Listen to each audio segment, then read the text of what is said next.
आपको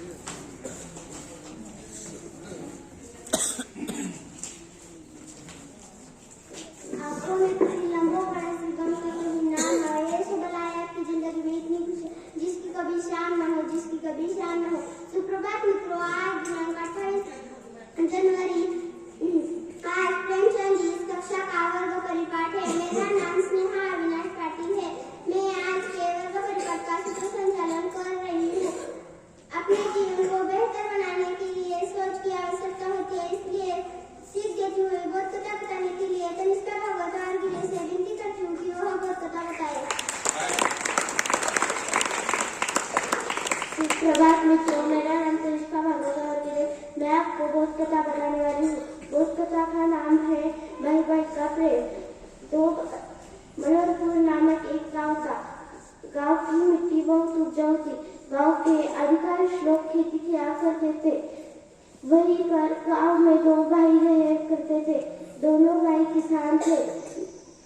दोनों भाई अलग अलग रहते थे। तभी बड़ा भाई सोचता है कि मेरा छोटे भाई के बाल बच्चे नहीं है, खेती में हाथ बार करने वाला कोई नहीं है उसके, इसलिए मैं खलिहान से 10 बच्ची अनाज बोकर एक खटिया अनाज सिर पर लेके वह खलिहान की तरफ छोटे भाई के खलिहान की तरफ निकला। तभी छोटा भाई सोचता है कि मेरे भाई के 2 बाल बच्चे हैं, उसके अधिक खर्चे होते होंगे, इसलिए मैं 10 बच्ची अनाज बोकर एक खटिया अनाज सिर पर लेके खलिहान के बड़े भाई की खलिहान की तरफ जा रहा था। तभी अंधेरी रात थी, हाथ को हाथ भी दिखाई नहीं दे रहे थे। दोनों भाई की टक्कर हो गई। दोनों भाई गिरकर नीचे गिर गए। तभी दोनों एक साथ बोले कि कौन है।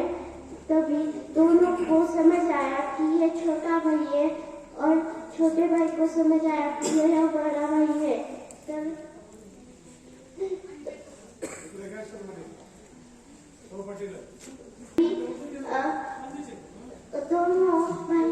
बड़ा भाई बोलता है कि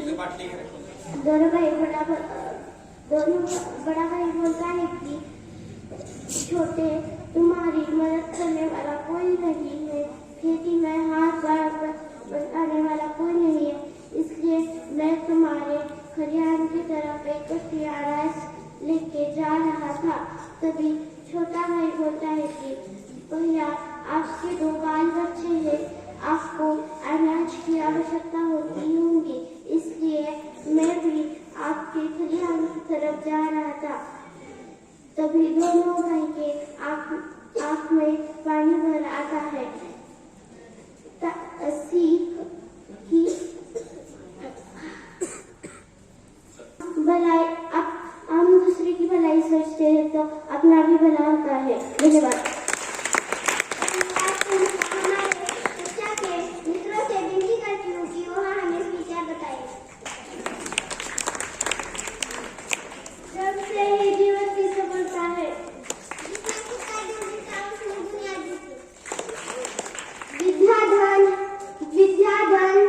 धन सभी धनों से सर्वश्रेष्ठ है।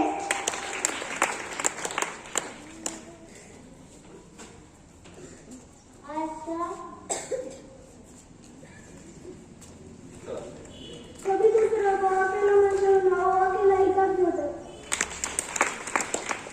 यदि आप कुछ आपकी मर्यादा से बात की कल्पना है, आपकी सफलता का जीरा परिश्रम से जलता है। हमारे वर्ग शिक्षक से एक सर से विनती करती हूँ कि वह कुछ जानकारी बताए।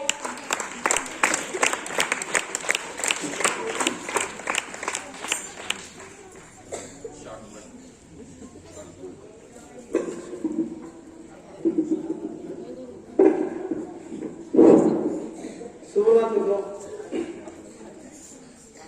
देखिए मित्रों, हमें जो है हमारे भारत को आजादी मिलके 75 साल से अधिक वर्ष हो गए। और जो है हमारे भारत की आजादी के लिए अनेकों स्वतंत्र सेनानियों ने अपना बलिदान दिया है। ऐसे ही महान सेनानियों में मैं आपको एक से स्वतंत्र सेनानी के बारे में बताने जा रहा हूं, जिनका नाम है सुभाष चंद्र बोस। सुभाष चंद्र बोस जी का जन्म 23 जनवरी 1897 को ओडिशा के कटक इस जगह पर उनका जन्म हुआ। सुभाष चंद्र बोस जो है बहुत ही गर्म दिल वाले थे। पढ़ाई लिखाई से उन्होंने अपने आप को आगे बढ़ाया और सन 1920 में एक बहुत बड़ी परीक्षा होती थी जिसका नाम था ICS, इंडियन सिविल सर्विसेज। अगर हम अभी की बात की जाए तो कलेक्टर IAS। उस वक्त अंग्रेजों के शासन में सुभाष चंद्र बोस कलेक्टर बन गए। 1920 में कलेक्टर बन गए। और आपको पता होगा कि 1921 में महात्मा गांधी ने एक आंदोलन को शुरू किया था, असहकार आंदोलन, कि हमें क्या करना है, अंग्रेजों के खिलाफ लड़ाई करनी है। इसलिए उन्होंने असहकार आंदोलन शुरू किया। तभी सुभाष चंद्र बोस ने भी कहा कि मैं भी अंग्रेजों का साथ नहीं दूंगा, मैं भी असहकार आंदोलन में भाग लूंगा। इसलिए उन्होंने क्या किया, अपने नौकरी से इस्तीफा दे दिया, कलेक्टर की नौकरी को लात मार दी और भारत के आंदोलन में भाग लिया। लेकिन ऐसा हुआ कि 1921 में चौरी घटना घटी और महात्मा गांधी ने असहकार आंदोलन बंद कर दिया। जिस आंदोलन के लिए सुभाष चंद्र बोस जी ने अपना कलेक्टर का इस्तीफा दे दिया, लेकिन वही आंदोलन बंद कर दिया। सुभाष चंद्र बोस को तो समझ नहीं आ रहा था कि गांधी जी ने क्यों किया। सुभाष चंद्र बोस ने कहा था कि जब लोगों का जो है मनोबल आसमान पर है तो गांधी जी ने आंदोलन क्यों बंद किया, ये तो मेरे पल्ले नहीं पड़ रहा। अब जो है सुभाष चंद्र बोस धीरे धीरे राजनीति में घुसे, धीरे धीरे वक्त बढ़ा, उन्होंने कांग्रेस में अपना हिस्सा लिया। सन 1938 का टाइम आया, कांग्रेस का अधिवेशन बना था। गुजरात में एक जगह है हरिपुरा के 1938 में अधिवेशन में उन्होंने कांग्रेस का अध्यक्ष पद निभाया और वहां से जो ये हुआ और धीरे धीरे 1938 से 1939 का वक्त हुआ और 1939 में मध्य प्रदेश में एक जगह है त्रिपुरी, वहां पर कांग्रेस का अध्यक्ष पद हुआ। वहां पर जो है वहां पर भी अध्यक्ष पद कौन, सुभाष चंद्र बोस। लेकिन महात्मा गांधी ने कहा कि सुभाष चंद्र बोस आप अध्यक्षता मत कीजिए, क्योंकि आपको पता होगा 1939 के वक्त द्वितीय महायुद्ध चल रहा था और जो है सुभाष चंद्र बोस गर्म दल वाले थे। तो महात्मा गांधी को डर था कि आप अपने भाषण से कुछ तो कांग्रेस में झगड़े लगाओगे, उसका ये परिणाम होगा, अंग्रेज हमें मारेंगे। आप क्या कर दो, आप इस्तीफा दे दो, आप चुनाव मत लड़ो। सुभाष चंद्र बोस दिया, अरे देख लेंगे ना, अगर अंग्रेज गोली चलाते हैं तो हम अपना सीना आगे करते हैं, तलवार चलाते हैं तो गर्दन आगे करते हैं, देख लेंगे जो होगा देखा जाएगा। तो महात्मा गांधी ने क्या कर दिया, सुभाष चंद्र बोस के खिलाफ एक कैंडिडेट को खड़ा कर दिया, सीधा रमैया करके उस कैंडिडेट को खड़ा कर दिया और लोगों से कहा कि जो है इसको जिताना है, सुभाष चंद्र बोस को हराना है। अब जो है खुद महात्मा गांधी ने नहीं ठहरे, उन्होंने ठहराया है। अब जो लोग है, अब नरेंद्र मोदी कहेंगे इनको जिताओ, लोग नरेंद्र मोदी को जिताएंगे, थोड़ी किसी को जिताएंगे। उसी प्रकार से सीतारमैया को कोई जानता नहीं था, इसलिए लोगों ने उसको हरा दिया और सुभाष चंद्र बोस को जिता दिया। उस वक्त महात्मा गांधी जी की बहुत बेइज्जती हो गई, क्योंकि सुभाष चंद्र बोस जी ने यह कर दिया। लेकिन फिर भी महात्मा गांधी बार बार कहे कि आप इस्तीफा दो, आप बहुत गर्म दल वाले हो। यहाँ पर हद तक यहाँ तक हो गई, सुभाष चंद्र बोस ने आखिर में इस्तीफा दे दिया। 1939 में उन्होंने इस्तीफा दे दिया और अपनी एक स्वतंत्र फॉरवर्ड ब्लॉक इस संगठन का जो है स्थापन कर दिया। सुभाष चंद्र बोस बहुत एग्रेसिव नेता थे। उन्होंने 1940 के दरमियान बहुत ही भाषण जबरदस्त देते थे, इतना जबरदस्त, इतना भड़काऊ भाषण देते थे, अंग्रेजों ने उन्हें जेल में डाल दिया और सन 1941 में उन्होंने छोड़ दिया। अब यहां से छूटने के बाद जो है इंग्लैंड ने क्या किया था, देखिए द्वितीय महायुद्ध शुरू हुआ तो इंग्लैंड ने क्या किया, इंग्लैंड किसके साथ लड़ाई कर रहा था, जर्मनी को साथ लड़ाई करने के लिए भारत के 3 लाख सैनिक किसको मारने लग गए, जर्मनी को। और जर्मनी ने क्या कर दिया, उन 3 लाख सैनिक को पकड़ कर रख दिया, क्योंकि भारत के सैनिक कोई वेल ट्रेन नहीं थे। जर्मनी का शासक था हिटलर, उसने क्या किया, 3 लाख सैनिक को पकड़ कर रख दिया। अब जो सुभाष चंद्र बोस 1941 के बाद धीरे धीरे भ्रमण करते हैं और जाते हैं जर्मनी में जाते हैं और शासक हिटलर की जगह पर जाते हैं, बैठते हैं हिटलर आता है, सब लोग खड़े होते हैं, सुभाष चंद्र बोस बैठे ही होते। कहता है कि मैं हिटलर हूं। सुभाष चंद्र बोस कहते हैं कि ठीक है, तुम चले जाओ और असली हिटलर को भेज दो। सुभाष चंद्र बोस ने पहचान लिया कि नकली हिटलर। वहां हिटलर कांच में से देख रहा है, अरे क्या बात है, बहुत ही इंटेलिजेंट दिख रहा है। और हिटलर आया। हिटलर आने के बाद सब लोग उठकर खड़े हो गए। फिर सुभाष चंद्र बोस ने कहा कि तुम चले जाओ और हिटलर को भेज दो। और हिटलर परेशान हो गया कि भाई ये मेरे डुप्लीकेट को कैसे पहचान रहा है। 3 बार होगा, जब चौथी बार खुद हिटलर आया, सुभाष चंद्र बोस उठकर खड़े हो गए, हेलो मैं बोस हूं, सुभाष चंद्र बोस। तो हिटलर हैरान हुआ कि क्या बात है, मैंने मेरे 3 डुप्लीकेट भेजे, आपने उन्हें पहचान लिया डुप्लीकेट है, और मैं ओरिजिनल कैसे पहचान लिया। तो बोस ने कहा कि तुम जर्मनी के इतने बड़े शासक हो और कोई शासक खुद आकर हाथ आगे नहीं बढ़ाता। मैं उसी वक्त पहचान लेता था उन लोगों को, क्योंकि वो लोग पहले हाथ आगे करते थे। कोई शासक कभी पहले हाथ आगे नहीं करता था, आपने पहले हाथ आगे नहीं किया, इसलिए मैंने आपको जान लिया। तो हिटलर जो है प्रबल किया, कहा कि क्या काम है, आप यहाँ क्यों आए। तो बोस ने कहा कि देखिए मैं भारत से आया हूँ, आप लोगों ने, इंग्लैंड ने क्या किया है, आपके खिलाफ मेरे 3 लाख सैनिकों को लेकर आया है, और आपने क्या किया, उनको पकड़ कर रखा है और उनको छोड़ दो। अब हिटलर थोड़ी छोड़ देगा, कोई भी आकर बोल देगा। हिटलर ने कहा कि नहीं। तो सुभाष चंद्र बोस जी ने कहा कि आप मुझ पर एक भरोसा कीजिए, मैं नहीं कर दूंगा। इंग्लैंड ने क्या किया है, इनकी जो है राष्ट्र भावना की जो प्रेम है वो खत्म कर दिया है। मैं इनके दिल में राष्ट्र भावना लगाऊंगा और आप ही के ओर से इंग्लैंड के खिलाफ इन्हें लड़वाऊंगा। तो जो है हिटलर ने उनकी बात माना, एक मजमा खड़ा किया 3 लाख लोगों का उनके सामने। सुभाष चंद्र बोस ने सबको मोटिवेट किया।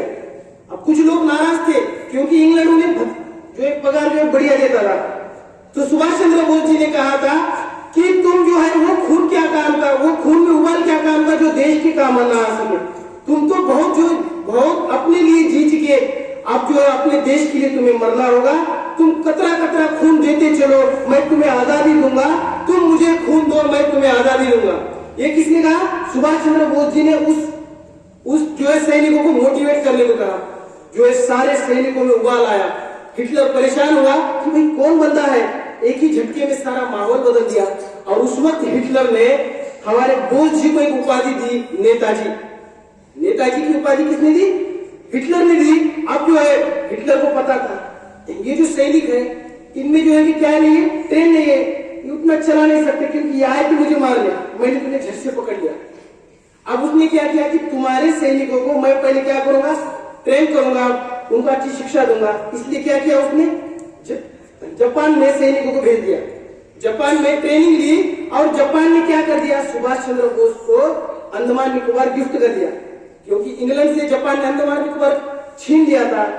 और सुभाष चंद्र बोस की जो काबिलियत देखकर जापान ने उन्हें अंडमान निकोबार गिफ्ट कर दिया। अब जो सेना में मनोबल आ गया, धीरे धीरे वक्त बढ़ा और सिंगापुर में 1942 का वक्त आया। सिंगापुर में सुभाष चंद्र बोस ने एक सेना की स्थापना की, आजाद हिंद सेना।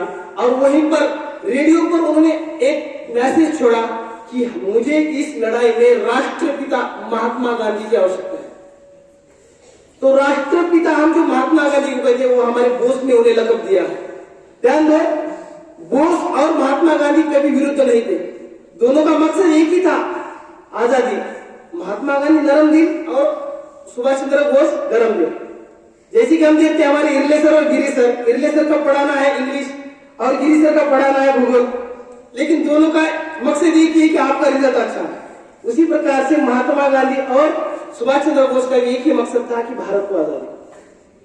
तो अब धीरे धीरे वो बर्मा की ओर से बढ़ गए, अब हमें दिल्ली की ओर जाना है। धीरे धीरे वक्त बढ़ता गया, सन 1945 का वक्त आया और आपको पता होगा द्वितीय महायुद्ध की वहां पर समाप्ति होती आई। अब जो है हमारे बोस को तीन देशों से मदद मिल गई, जर्मनी, इटली और जापान। अब 1945 का वक्त आया और 1945 में रशिया इस देश ने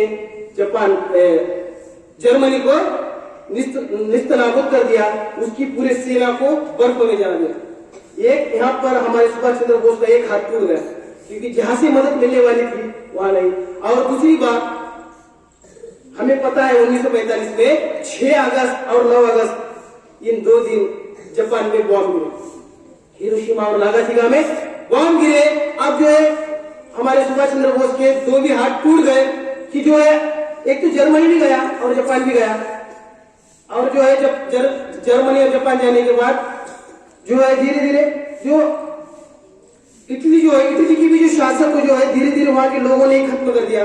दोनों ही हाथ टूटने के बाद जापान से वो मदद मांगने गए। जापान ने कहा कि जो है देख भाई, अमेरिका ने हम पर बॉम्ब डाला है, हम पहले ही टूट चुके हैं, अब हम तेरी मदद नहीं कर सकते।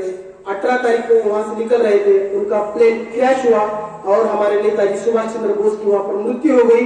और 18 तारीख को उनकी मृत्यु हो गई और 22 अगस्त को जापान ने पुष्टि की कि सुभाष चंद्र बोस की मृत्यु हो गई। ठीक है, आपको सुभाष चंद्र बोस समझ में आया होगा, ऐसे मैं आशा व्यक्त करता हूँ। धन्यवाद।